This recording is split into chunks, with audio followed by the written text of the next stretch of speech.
Welcome back. Now, one of the things that you'll want to do is you want to make sure your live stream recording is distributed widely. And so to do that, you may need to make sure that all of the information in it is going to be appropriate. And so to do that, what you're going to do is you're going to go to your Creator Studio. Once you get inside your Creator Studio, what you're going to do is you're going to find the live stream that you did, and you're then going to click the Edit button. Once you click that Edit button, you're going to notice an element at the top that says Enhancements. And there are two things you're going to be able to do here. You're going to be able to blur faces, and you're going to be able to start that process by clicking the Edit button.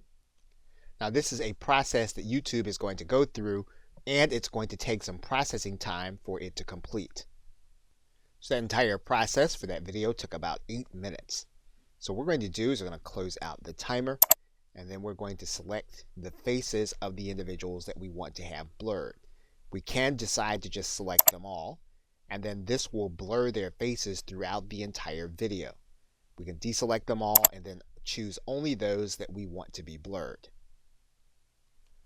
We can also choose specific areas of our video to be blurred.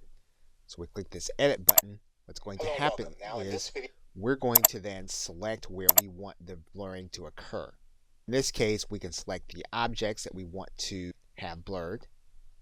And when we find one, we can just drag out our bar and then click Done. We do that. Once it's been applied, we can save this, and we can have this video saved in place, or we can save it entirely as a new video. Okay, so with that, thanks, and I will see you in the next video.